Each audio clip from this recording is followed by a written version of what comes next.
Behaviour पे focus करके ये नहीं कहना हटो यहाँ से यार, हटो मुझे स्पेस दो, समझते नहीं हो। और हमारे हाथ जो है वो हेल्पिंग हैंड्स होते हैं, हेल्प करने के लिए होते हैं।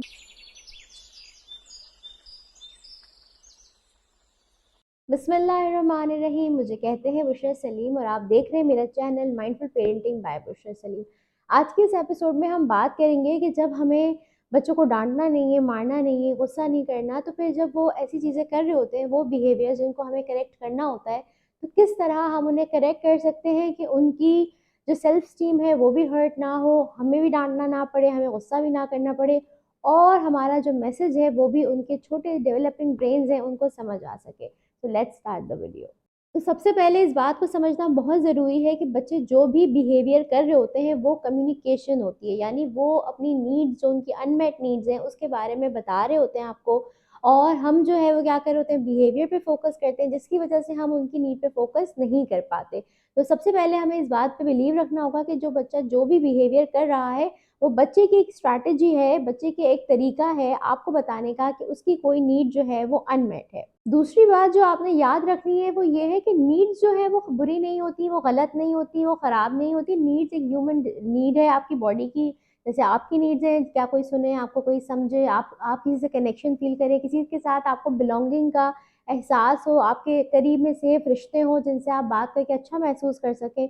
इसी तरह बच्चों की भी बहुत सारी इमोशनल नीड्स होती हैं, फिजिकल नीड्स होती है। अगर उन्होंने नैप नहीं किया हुआ तो वो आपको ये नहीं कहते कि मामा मुझे सुला दें आप, वो कहते हैं मुझे बिल्कुल नहीं सोना, और वो बहुत चिड़चिड़े और क्रैंकी हो जाते हैं। तो ये उनकी एक स्ट्रैटेजी होती है, ये उनका कम्युनिकेशन स्टाइल होता है कहने का कि उनको जो है वो नींद आ रही है। तो सबसे पहला तरीका जिससे हम बच्चे को ये बताएंगे कि आपकी जो नीड है वो अच्छी है और उसमें कोई बुराई नहीं है, उसमें कोई ख़राब नहीं है, हमें बिहेवियर को अगर करेक्ट करना है, तो सबसे पहली चीज़ जो हमें करनी होगी वो है उसकी नीड को गेस करना होगा कि वो आया इस वक्त जो भी बिहेवियर कर रहा है उसके पीछे क्या हो सकता है। क्या उसका पेट भरा हुआ है, क्या उसने आज नैप किया हुआ है, क्या आज वो स्कूल से, अभी चूंकि बच्चे आए हुए होते हैं तो बहुत ओवर स्टिमुलेटेड एनवायरनमेंट से आए होते हैं, बहुत ज़्यादा इंस्ट्रक्शंस लेके आए हुए होते हैं, तो वो बहुत ज़्यादा टेंट्रम थ्रो कर रहे होते हैं उस वक्त।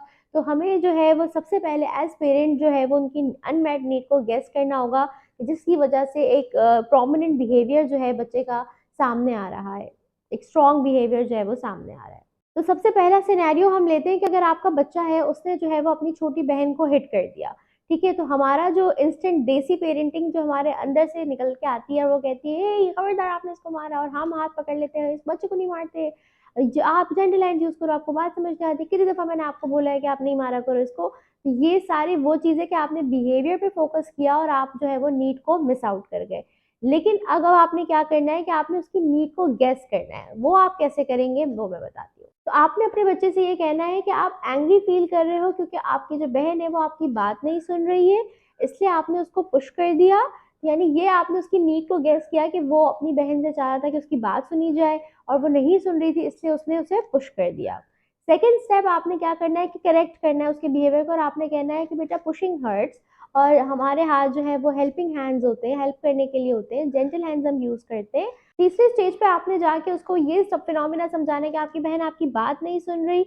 डू यू थिंक कि कोई और तरीका हो सकता है जिससे आप उसे ये बता सको कि आप चाहते हो कि वो आपकी बात सुने। तो first you have to guess the need of the child, उसके बाद आपने उसके बिहेवियर को करेक्ट करा, और तीसरे में आपने उसको बेटर ऑप्शंस दिखाए कि और क्या तरीका हो सकता है। पहले उससे पूछे, उसको थॉट प्रोवोकिंग क्वेश्चंस दिए कि और कोई तरीका हो सकता है कि बहन आपकी बात सुने। ये तरीका है माइंडफुली आप अपने बच्चे के बिहेवियर को करेक्ट कर सकते हैं। दूसरा सिनेरियो ये है कि अगर आपका बच्चा जो है वो ये होता है, बहुत कॉमन बिहेवियर है कि बच्चे जब बोर हो रहे होते हैं तब उन्हें कनेक्शन चाहिए होता है और वो बहुत क्लिंगी हो रहे होते हैं, ठीक है। तो अगर वो आपसे भी क्लिंगी हो रहे हैं, बहुत चिपक रहे हैं, और आप जो है वो फ्रस्ट्रेट हो रहे हैं, तो आपने बिहेवियर पे फोकस करके ये नहीं कहना हटो यहाँ से यार, हटो मुझे स्पेस दो, समझते नहीं हो। आपने जो है वो उसकी नीड को गेस करना है। आप, I think you are getting bored, इसलिए आप मामा के साथ ऐसे मामा का दुपट्टा पुल कर रहे हैं बार बार। अच्छा, जब उसको ये फील होगा कि मामा is trying to understand what I am feeling, तो फिर वो बच्चे भी आपकी बहुत ज़्यादा सुनने वाले जोन में आ जाते हैं। जब आपने नीड गैस कर ली कि वो आपसे कनेक्शन चाह रहा है, और या वो बोरियत उसको हो रही है, जो भी नीड आपको फील हो आपने गैस करना है उसको। फिर दूसरे में आपने उसे करेक्ट करना है कि बेटा जब आप मामा का दुपट्टा इस तरह खींचते हैं तो it's very uncomfortable for mama and mama don't like it.